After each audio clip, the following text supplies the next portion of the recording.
नमस्कार, आपके साथ मैं हूं अर्पिता आर्या और आप देख रहे हैं मुद्दा गरम है। और आज इस मुद्दे पर हम किस विषय पर बात कर रहे हैं वो आपको बता दें। पीएम मोदी के कल के संबोधन के बाद साफ हो गया कि लॉकडाउन 4 होगा, लेकिन लॉकडाउन 4 का रंग रूप और नियम कायदे कैसे होंगे, अभी तक इसकी जानकारी नहीं दी गई है।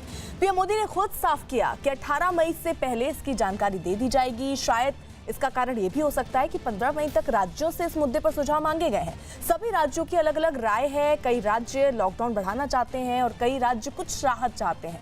ऐसे में आज मुद्दा गरम में चर्चा इस पर ही होगी कि आखिर क्या होगा लॉकडाउन 4 का नया रंग रूप। लॉकडाउन का चौथा चरण, लॉकडाउन 4 पूरी तरह नए रंग रूप वाला होगा, नए नियमों वाला होगा। राज्यों से हमें जो सुझाव मिल रहे हैं उनके आधार पर लॉकडाउन 4 इससे जुड़ी जानकारी भी आपको 18 मई से पहले दी जाएगी। इसी पर चर्चा करने के लिए कुछ खास मेहमान हमारे साथ हैं, साथ ही साथ हमारे सहयोगी भी इस वक्त हमारे साथ हैं। बीजेपी से आरपी सिंह कुछ देर में हमारे साथ होंगे, कांग्रेस से आलोक शर्मा इस वक्त हमारे साथ हैं, दिल्ली से हमारे सहयोगी विक्रांत यादव हैं, मुंबई से अभिषेक पांडे हमारे सहयोगी हैं और कुछ ही देर में दिल्ली से अमित पांडे हमारे सहयोगी जुड़ेंगे। सबसे पहले आलोक शर्मा जी, अशोक गहलोत ये कह रहे हैं देर आए दुरुस्त आए, मतलब आप भी यही मान रहे होंगे? देखिए, मुझे लगता है कि अभी निर्मला सीतारमण जी की 4 बजे प्रेस कॉन्फ्रेंस है, उसके बाद क्या निकल कर आता है उसके ऊपर सही सटीक कमेंट करने की उस समय पर घड़ी आएगी। लेकिन जो हमारे साहिब हैं ना अर्पिता जी, ये साहिब बड़े बड़े भारी ये लाल किले से भी ऐसी ऐसी बातों पे घोषणा कर जाते हैं जिनका न सर होता है, न पैर होता है, न ही जमीन पर कभी दिखाई देती। ये वही साहेब हैं जो 80 लाख करोड़ जम्मू कश्मीर में देकर आए थे। ये वही साहेब हैं जो 1.25 लाख करोड़ बिहार में एक मंच से बदले थे। ये वही साहब हैं जिन्होंने 100 लाख करोड़ लाल किले की प्राचीर से इंफ्रास्ट्रक्चर के लिए निकाली दिया था। मुझे लगता है 4 बजे का इंतजार करना चाहिए। साहेब ने कहा कि 2 लाख किट बनने की हमारी क्षमता, पीपीई किट बनाने की क्षमता हो गई है और वो लगभग 2 महीने से बन रहे हैं। इसका मतलब 1.25 करोड़ पीपीई किट हिंदुस्तान में बन गए हैं और हिंदुस्तान में जो वर्कर हैं, हेल्थ वर्कर, ये लगभग 5 लाख के करीब है अगर सभी राज्यों को मिला लें। तो सभी हेल्थ वर्कर्स के पास 2-2 पीपीई किट तो पहुंच ही गया होगा। मुझे लगता है आंकड़ों की बाजीगरी के मास्टर रहे हैं मोदी साहब गुजरात से। कंपनी के अकाउंट में 5,000 रुपए देर आए दुरुस्त आए, इससे आप अग्री नहीं करते हैं अशोक गहलोत के बयान से। आप 4 बजे का इंतजार करना चाह रहे हैं, ठीक है। विक्रांत हमारे साथ हैं दिल्ली से। विक्रांत, एक बड़ा सवाल देखिए अब इस बीच ये भी खड़ा हो गया है कि लॉकडाउन 4 का नया रंग रूप क्या होगा। आपके पास क्या जानकारी मिल रही है? कुछ छूट हमने देखे हैं पिछली बार लॉकडाउन 3 में मिले, उससे पहले कुछ छूट दी जा रही है। लॉकडाउन 4 का जो रूप रंग है, प्रधानमंत्री नरेंद्र मोदी कह रहे हैं बिल्कुल बदला हुआ स्वरूप होगा। क्या संभावनाएं दिख रही हैं? देखिए, बिल्कुल जिस तरीके से प्रधानमंत्री की जो बैठक हुई थी मुख्यमंत्रियों के साथ, उसमें तमाम मुख्यमंत्रियों ने कई तरह की मांग की थी। उन मुख्यमंत्रियों का यह कहना था कि राज्यों के पास अधिक अधिकार होना चाहिए। जो कंटेनमेंट जोन, रेड जोन वगैरह में जो बांटा जाता है, उसका अधिकार राज्यों के पास होना चाहिए, क्योंकि राज्य ज्यादा बेहतर तरीके से अपने इलाकों को समझ सकते हैं और उनको बांट सकते हैं। दूसरा, राज्यों को साफ गतिविधियों को बढ़ाना होगा। 5 राज्य ऐसे थे जो ये कह रहे थे कि लॉकडाउन को बढ़ाया जाए, लेकिन वो भी इस बात पर सहमत थे कि आर्थिक गतिविधियों को अब रोकना काफी खतरनाक होगा, उसे बढ़ाना ही होगा। तो एक तरह से अब ये दिखाई दे रहा है, जो संकेत मिल रहे हैं कि राज्यों के मुख्यमंत्रियों को अधिक अधिकार मिल सकते हैं जो लॉकडाउन 4 में, और साथ साथ जो कंटेनमेंट जोन है उनको छोड़ करके बाकी इलाकों में आर्थिक गतिविधियों को काफी रफ्तार दी जाएगी। ठीक है अभिषेक, क्योंकि मुंबई की स्थिति हम देख रहे हैं, महाराष्ट्र की स्थिति हम देख रहे हैं, स्थिति को भांपते और समझते हुए क्या लग रहा है कि लॉकडाउन 4 में किस तरीके की छूट मिलनी चाहिए? लोगों से आप जुड़ रहे हैं, उनसे बात करते होंगे, क्या सुझाव लोगों की तरफ से आ रहे हैं?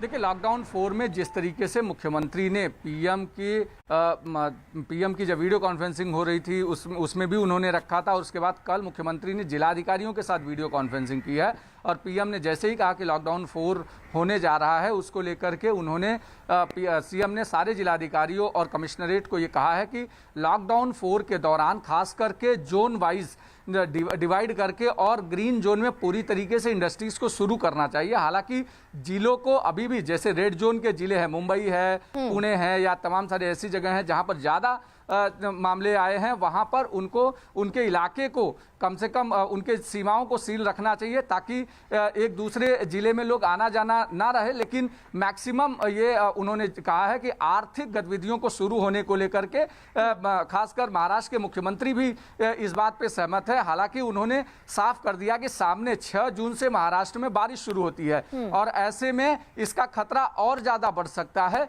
क्योंकि बारिश के दौरान सर्दी जुकाम लोगों को ज्यादा होगा। तो ऐसे में खासकर इसका कंटेनमेंट जोन को पूरी तरीके से बंद किया जाए और जो ग्रीन जोन है या ऑरेंज जोन है, जहां पे जिलाधिकारी चाहे वहां पर चीजें कर सकता है, इसके लिए 17 के पहले सभी जिलाधिकारियों को अपनी रिपोर्ट मुख्यमंत्री ऑफिस को भेजनी होगी। आपकी जहां सरकारें हैं, एक राज्य सरकार के तौर पर कांग्रेस की क्या राय है? लॉकडाउन 4 का स्वरूप कैसा होना चाहिए और किस तरीके की छूट अर्थव्यवस्था को भी गति मिले और कोरोना का कहर भी ना बरपे ज्यादा, उन सब के मद्देनजर किस तरीके का स्वरूप चाह रही है? देखिए, मुझे लगता है कि जिस तरह से मोदी साहब ने पहली बार कहा था कि 18 दिन में हमने महाभारत को जीत लिया और 21 दिन में कोरोना को जीत लेंगे, ऐसा संभव नहीं था, क्योंकि कोरोना के साथ अब जीना पड़ेगा और आगे बढ़ना पड़ेगा। तो स्वाभाविक है कि कहीं ना कहीं सोशल डिस्टेंसिंग और तमाम चीज़ों के साथ साथ इकोनॉमिक एक्टिविटीज़ को बढ़ाना पड़ेगा। सबसे पहली चीज़, सबसे पहला फार्मूला है कि किस तरह से हम डिसेंट्रलाइजेशन ऑफ पावर करें, कि किस तरह से हम केंद्र के पावर्स जो हैं राज्यों और राज्यों से जिलों तक हम पावर दें और डीएम, सीएम और पीएम तीनों के कोऑर्डिनेशन एक अच्छा हो जिससे हम लड़ाई लड़ सकें।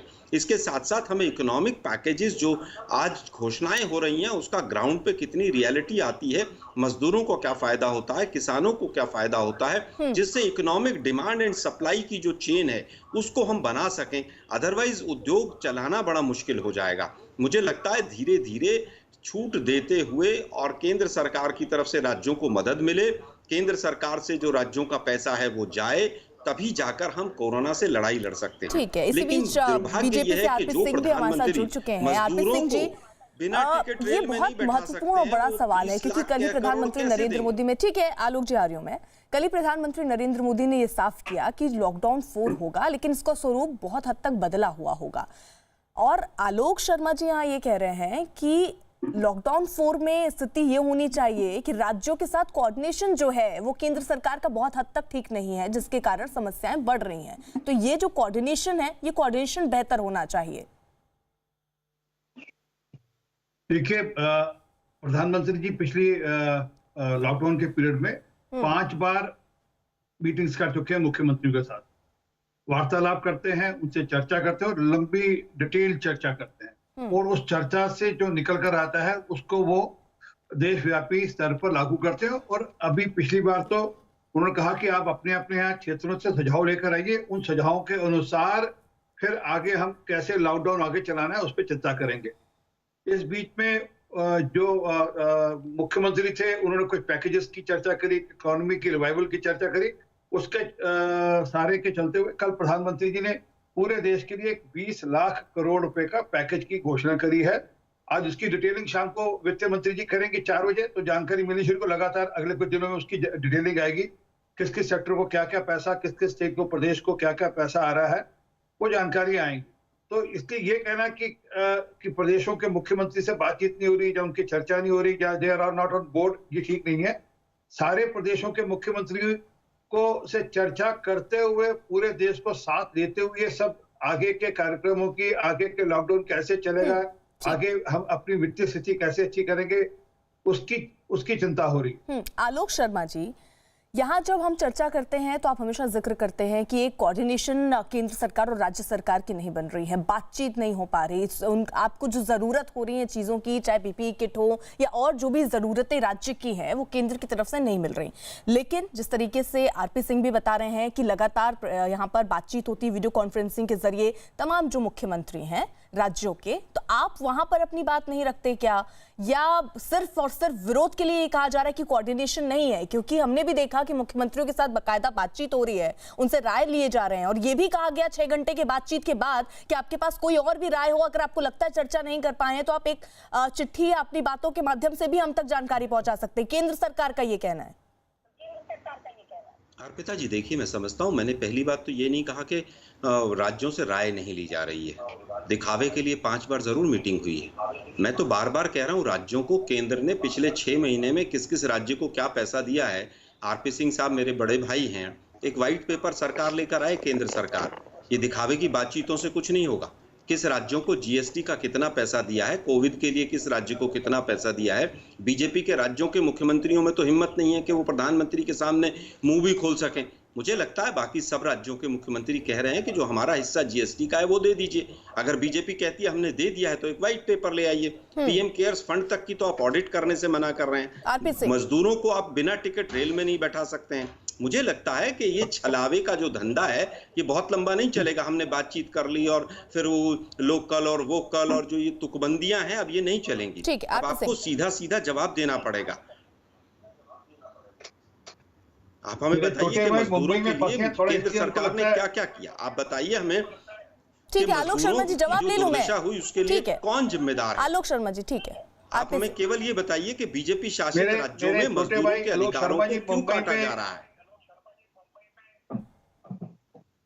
आलोक जी मैं बोल लूं, धन्यवाद। जी आरपी सिंह, आप मुंबई में फंस गए इसलिए शायद ज्यादा पीड़ित दिख रहे हैं, पर स्थिति समझिए सर। आप हर मजदूर के लिए दुनिया देश भर के लगभग 39 करोड़ मजदूरों के लिए, गरीबों के लिए राशन भेजा गया प्रधानमंत्री जी की ओर से। ये आपकी जानकारी भी दे दूं, और वो हर प्रदेश को दिया गया वितरण करने के लिए। हर लगभग 22 करोड़ बहनों के खातों में 500 रुपए हर महीने जा रहे हैं। हर किसान के बैंक खाते में पैसे पहुंचा दिए गए थे पहले ही राउंड के अंदर। तो इसलिए ये कहना कि नहीं गरीबों की हालत खराब, अच्छी बात नहीं। आप ये जो कृपा कर हाथ जोड़ता हूं, इसको राजनीतिक मत करिए। हाँ, आपके जो पहले सुझाव थे, जो आपने पहले उसमें कहा कि हाँ किन किन की चिंता करनी चाहिए, वो आज अभी घोषणा होगी। और मुझे लगता है कि आपके जितनी चिंताएं हैं वो सब उन घोषणाओं में कवर हो जाएंगी। जितनी आपकी चिंताएं आपने प्रकट की अपने पहले वाले भाग में, वो सब कवर हो जाएंगी। और ये स्थिति डायनामिक है, ये नहीं कि हमें कोई रास्ता पता है कि इसका ये रास्ता है, ये होगा, ऐसे होगा। ये डायनामिक स्थिति है। हमें नहीं पता था कि महाराष्ट्र में बम ऐसा फटेगा कि लोग चीजें काबू में नहीं आएगी। हमें नहीं ध्यान में था कि चेन्नई में, तेलंगाना में, गुजरात में या दिल्ली में स्थिति विकट होगी।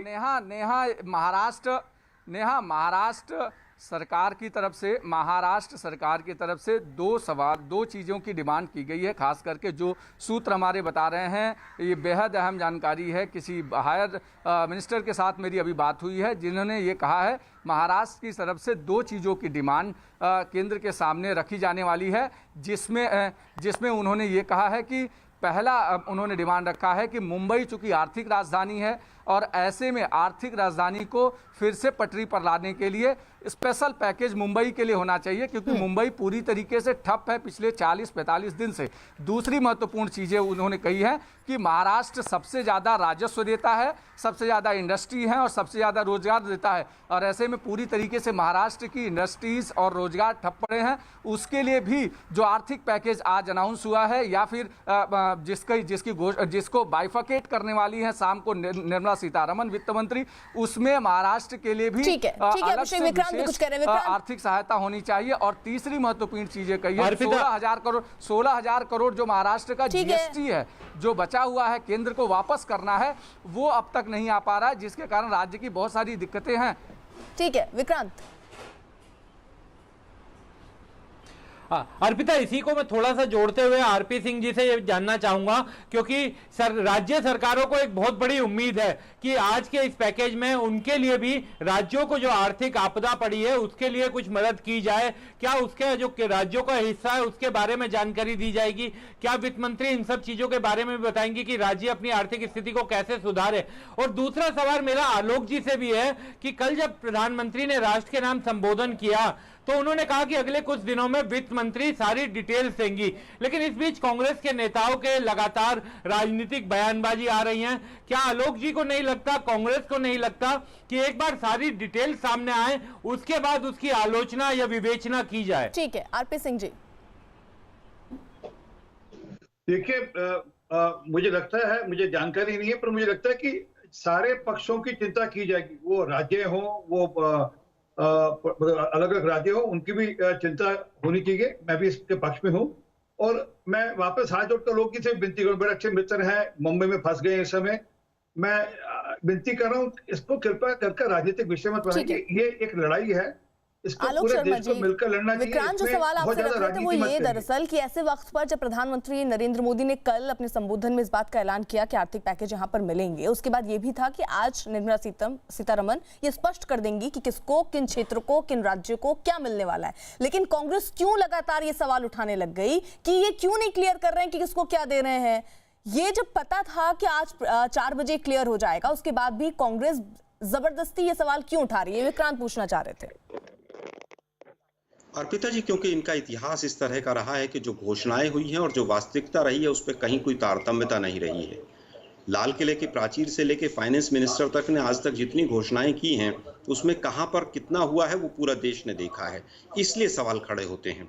आज प्रधानमंत्री जी ने कल एक वक्तव्य में कहा कि जो भी आरबीआई की तरफ से, बैंकों की तरफ से या पहले जो भी कुछ हो गया वो सब मिला के 20 लाख करोड़ होगा। इसका मतलब जो 8 लाख करोड़ का पहले ही 6 लाख करोड़ की लिक्विडिटी आरबीआई ने दी है वो भी उसमें शामिल होगा। 1,70,000 करोड़ का जो पहले पैकेज दिया था, जिसमें से 70,000 करोड़ का पैकेज बाद में रोक दिया गया, मुझे लगता है कि कहीं ना कहीं वो भी शामिल होगा। आज आंकड़ों की बाजीगरी का समय नहीं है। मैंने अभी पीपीई किट के बारे में आपको आंकड़े दिए, चाइना से भी आए, कोरिया से भी आए और 2 लाख के करीब यहाँ डेली बन गए, तो 2 करोड़ हो गए। जो मुझे लग रहा 3 पीपीई किट एक स्वास्थ्य कर्मी के पास हो जाना चाहिए। आज आंकड़ों की बाजीगरी का समय नहीं है। आज मुझे केवल ये जानना है कि क्या बजट का जो पैसा 2 महीने पहले था, 30 लाख करोड़ का बजट है और वो 22 लाख करोड़ की हमारी प्राप्ति थी, उसमें 8% का हमारा फिजिकल डेफिसिट था। ये पैसा कहां से आएगा? आज घोषणाएं कर दी हैं या बजट वाला ही पैसा है? 1 लाख करोड़ में तो मनरेगा भी था और मनरेगा तो बजट में भी था। ये आंकड़ों की बाजीगरी बंद करें। हमारे देश के प्रधानमंत्री बहुत बड़े छलिया हैं। आलोक शर्मा जी, मैं जवाब ले लेती हूं। आरपी सिंह देख रहा है, वो कह रहे हैं कि वो तथ्यों पर बात कर रहे हैं, वो आंकड़ों के साथ बात कर रहे हैं और वो यही चाह रहे हैं कि आप भी आंकड़ों के साथ और तथ्यों के साथ अपनी बात यहाँ रखिए। देखिए, मैं माफी चाहता हूँ, जहां तक पीपी किट की बात करी, किसी भी प्रदेश को आज कोई प्रदेश नहीं कह सकता, प्रदेश की सरकार नहीं कह सकती कि उनको पीपी किट की, मास्क की, वेंटिलेटर की कहीं कमी है।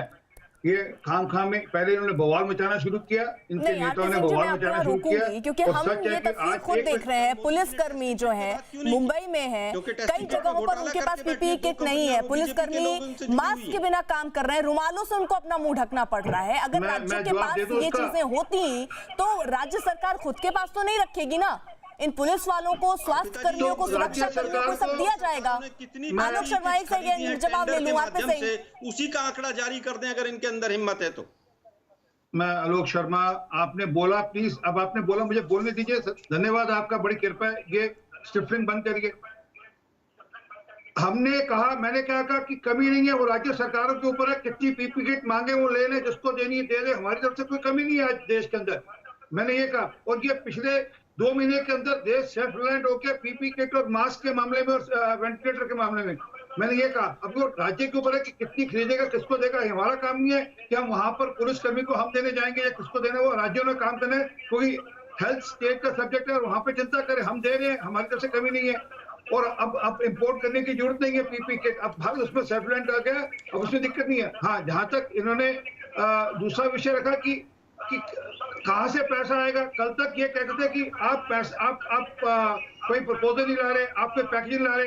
अब जब पैकेज की घोषणा करी है तो अब पैसा कहां से आएगा वो सब बताएंगे। दोस्त 4 बजे तक का इंतजार करिए, आपको सब बताएंगे पैसा कौन सी जेब से कहां से खर्चा जाएगा। 4 बजे तक के इंतजार की बात आप कर रहे हैं आलोक शर्मा। 4 बजे तक इंतजार कीजिए, बहुत हद तक तस्वीरें जो है वो साफ हो जाएंगी। आलोक शर्मा। अर्पिता जी, अभी आरपी सिंह जी मेरे बड़े भाई हैं, इन्होंने कहा 39 करोड़ लोगों को इन्होंने राशन पहुंचा दिया है। अगर 2000 रुपए का भी राशन इन्होंने पहुंचाया है तो 39 करोड़ गुना में 2000 कर लें। जरा मुझे बता दें कौन से डिपार्टमेंट ने पैसा दिया है? मैं जवाब दे दूं आपको? जी। कोई भी आंकड़ा बोलकर झूठ बोल के चले जाते हैं, जिसके ना सर होता है ना पैर होता है। अरे कोई आंकड़ा नहीं दो, देश के प्रधानमंत्री कोई भी आंकड़ा दो, अपने घर चले जाओ। सिर्फ रटाया जो आपको आपके बुद्धू से नेता, आपके जो बुद्धू से नेता आपको पढ़ा देते हैं। आपको मुझे केवल आरपी सिंह जी, वो आखिरी में सवाल पूछ रहे हैं ना, आप इस पर जवाब दे दीजिए। अमित 10 सेकंड दीजिए, मैं जवाब लेकर आ रही हूँ। अमित और अभिषेक दोनों के पास। आरपी सिंह,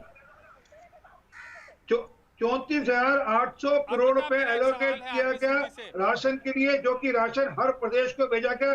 39 करोड़ परिवारों के लिए वो राशन भेजा गया। करोड़ कह रहे थे, अभी 34 करोड़ कह रहे हैं। हिंदुस्तान में परिवार 24 करोड़ है।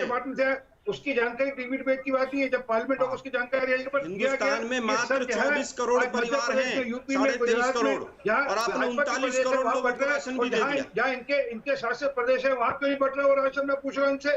दिल्ली का उदाहरण देता हूँ, 36,067 टन राशन दिया गया। हिंदुस्तान में परिवार टन बांटा उन्होंने, कुल 63 टन बांटा। मैं उनसे ठीक है आरपी सिंह जी और आलोक शर्मा, मैं आ रही हूँ। अमित कुछ पूछ रहे हैं। अमित, हमने अपनी तरफ से चेष्टा करी, हमने पहुंचाया। ठीक है, मैं दोनों को रोक रही हूँ। एक सेकेंड अमित। देखिए अर्पिता, मेरा आरपी सिंह जी से सवाल है। जी अमित।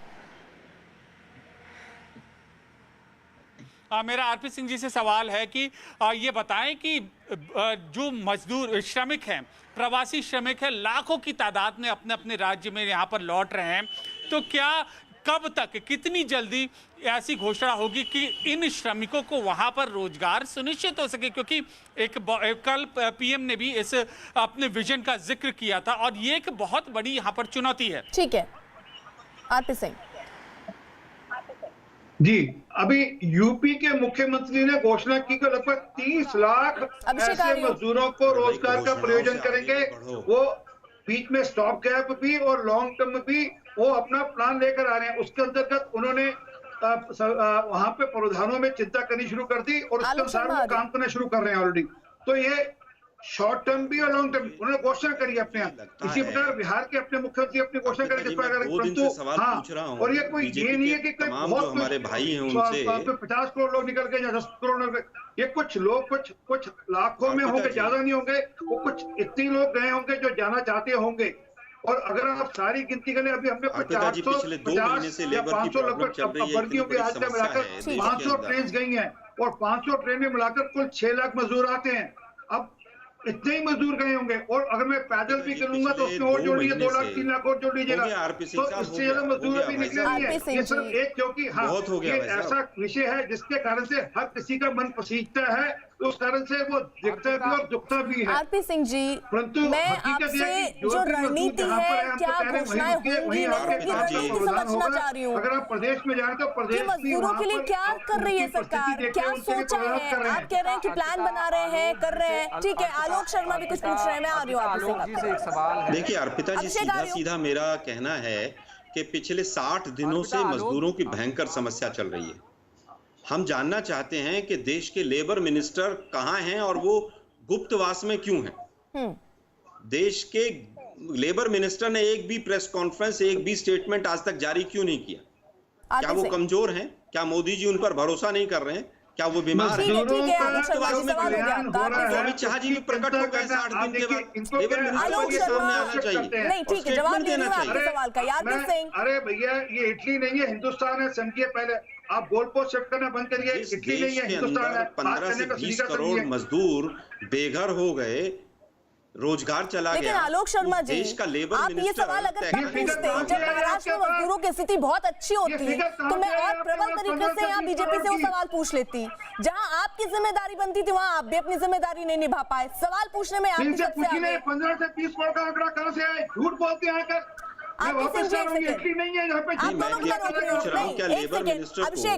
अर्पिता जी, एक सेकंड, दोनों लोग, मैं आ रही हूँ अभिषेक। मंत्रियों से बात कर रहे हैं ना आलोक जी से एक सवाल ये है कि अगर आरोप प्रत्यारोप तो राजनीतिक पार्टियां करती रहती हैं, लेकिन महाराष्ट्र में 2 प्रमुख ऐसी चीजें हैं। महाराष्ट्र में बीजेपी की सरकार नहीं है, कांग्रेस के गठबंधन की सरकार है, कांग्रेस उसमें प्रमुख अलायंस पार्टनर है। महाराष्ट्र में 2 चीजें महत्वपूर्ण है। पहला तो ये कि जो राशनिंग की दुकान पर जिस तरीके से केंद्र दावे कर रहा है कि हमने लगातार भेजे हैं, चाहे चावल भेजे हैं या दूसरी चीजें, लेकिन जिनके पास राशन कार्ड नहीं है, ऐसे करीब 20 लाख मजदूरों को या राशनिंग की दुकानों पर राशन नहीं दिया गया। पहला सवाल, उसको लेकर के राज्य ने अपनी भूमिका स्पष्ट नहीं की है, उसको बताना चाहिए। दूसरा महत्वपूर्ण सवाल है कि पूरे देश में बायोमेट्रिक बंद है, लेकिन राशन की दुकानों पर जो भी राशन लेने के लिए जाता है उससे बायोमेट्रिक कराया जाता है। क्या उससे कोरोना का संक्रमण नहीं पैदा होगा? या कहीं ना कहीं आलोक शर्मा 10 सेकंड में जवाब। देखो, बायोमेट्रिक कराना, आधार से लिंक करना और आधार के माध्यम से राशन देना, ये पूरी तरह से केंद्र सरकार की योजना है। हम तो कह रहे हैं मोदी साहब, राइट टू फूड आप कीजिए ना, जो 2013 में कांग्रेस सरकार का बिल आया था, जिम्मेदारी लेगी ना, लेकर आ रहे हैं कि सारी की सारी जिम्मेदारी सिर्फ और सिर्फ केंद्र की है, राज्य सरकार की कोई जिम्मेदारी नहीं है, सिर्फ और सिर्फ सवाल उठाने के अलावा। नहीं, बिल्कुल है, क्यों नहीं? आपसे जब महाराष्ट्र पर सवाल पूछा जा रहा है उसमें भी आप खाली केंद्र सरकार पर गिना दे रहे हैं। अर्पिता जी, अगर कहीं पर कमी रही है तो हम उसको स्वीकार करेंगे, लेकिन जो महाराष्ट्र का बकाया पैसा है वो केंद्र सरकार क्यों नहीं दे रही? हम कह रहे हैं, जब आपसे सवाल पूछा जा रहा है, मजदूरों की स्थिति महाराष्ट्र में सबको पता है क्या है, राशन की दुकानों में क्या हो रहा है, अभिषेक ने तस्वीर दिखा दी, लेकिन अब जब आपसे सवाल पूछे जा रहे हैं, देखिए सवाल आप पूछते बहुत अच्छा लगता है, लेकिन अगर खुद भी हम साफ सुथरे हैं ना, अपने राज्य की स्थिति हमने अच्छी रखी होती और फिर हम केंद्र से सवाल पूछते तो कोई दिक्कत नहीं थी। आलोक शर्मा, बहरहाल वक्त की कमी, आप सभी का बहुत बहुत शुक्रिया। वहीं बीजेपी के राष्ट्रीय अध्यक्ष जेपी नड्डा ने आर्थिक पैकेज के ऐलान पर कहा कि इस पैकेज से देश आत्मनिर्भर और सशक्त बनेगा। श्री नरेंद्र मोदी जी के राष्ट्र के नाम अपने संदेश में आत्मनिर्भर भारत अभियान के तहत देश में विकास को गति देने के लिए 20 लाख करोड़ रुपए के विशेष एवं ऐतिहासिक पैकेज की घोषणा की है। यह पैकेज देश की जीडीपी के लगभग 10% के बराबर यह पैकेज है। यह पैकेज केवल कोविड-19 से लड़ने का माध्यम भर नहीं है, बल्कि यह देश को सशक्त एवं आत्मनिर्भर बनाने वाला है।